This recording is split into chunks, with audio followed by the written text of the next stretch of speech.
আলহামদুলিল্লাহ, দেখতে দেখতে আমাদের পাখিগুলো অনেক বড় হয়ে গেছে। আপনারা যে পাখিগুলো দেখতে পাচ্ছেন এগুলো হলো ইউরোপিয়ান হোয়াইট জায়ান্ট কটনিক্স কোয়েলের বাচ্চা। এগুলোর বয়স আজ 16 দিন। 16 দিনে এই পাখিগুলোর অনেক ভালো গ্রোথ হয়েছে। আমি এর আগে ভিডিওতে বলেছিলাম আর কিছুদিন গেলে হয়তো বাংলাদেশে জাপানি কোয়েল পাখি থাকবে না। জাপানি কোয়েল পাখি না থাকার কারণ হবে এই ইউরোপিয়ান হোয়াইট জায়ান্ট কটনিক্স কোয়েলের পাখি। ইউরোপিয়ান এই পাখি বাচ্চাগুলো জাপানি কোয়েল পাখির থেকে দ্রুত বড় হয় এবং জাপানি কোয়েল পাখির মতো 45 দিনে ডিম দিয়ে থাকে। ইউরোপিয়ান পাখিগুলো জাপানি কোয়েল পাখির মতোই ডিম দিয়ে থাকে আর এরা প্রায় সমপরিমাণই খাবার খায়।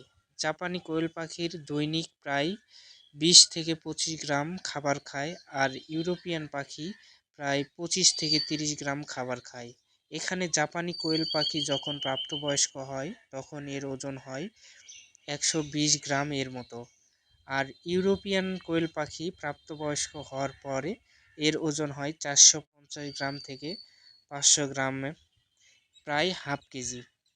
ইউরোপিয়ান পাখি জাপানি কোয়েল পাখির মতোই অনবরত ডিম দিয়ে থাকে এবং ইউরোপিয়ান কোয়েল পাখির থেকে জাপানি কোয়েল পাখির ডিম অনেক ছোট।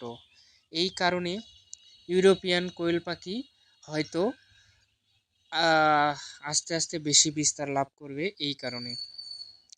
তারই পরে আরও কিছু বলতে হয়, ইউরোপিয়ান কোয়েল পাখির ডিম জাপানি কোয়েল পাখির ডিমের থেকে অনেক বড় হয়। জাপানি কোয়েল পাখি মাংসের জন্যে সুস্বাদু হলেও এই পাখির মাংস জাপানি কোয়েল পাখির থেকেও অনেক সুস্বাদু এবং উন্নত। কোয়েল পাখি মানুষ আর নাও পালতে পারে, জাপানি কোয়েল পাখি মানুষ আর নাও পালতে পারে, যার কারণে আমার এই ভিডিওটা করা। এই কারণ হচ্ছে হলে জাপানি কোয়েল পাখি না পালার কারণ হচ্ছে হলে জাপানি কোয়েল পাখি 45 দিনে 120 গ্রাম হয় আর এর ইউরোপিয়ান কোয়েল পাখি অনেক দ্রুত বর্ধনশীল হয় আর কি।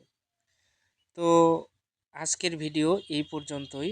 যারা আমাদের ভিডিও ধৈর্য সহকারে দেখেছেন তাদেরকে অসংখ্য ধন্যবাদ। আর যারা আমাদের চ্যানেলটি সাবস্ক্রাইব করেন নাই তারা অবশ্যই আমাদের চ্যানেলটি সাবস্ক্রাইব করবেন।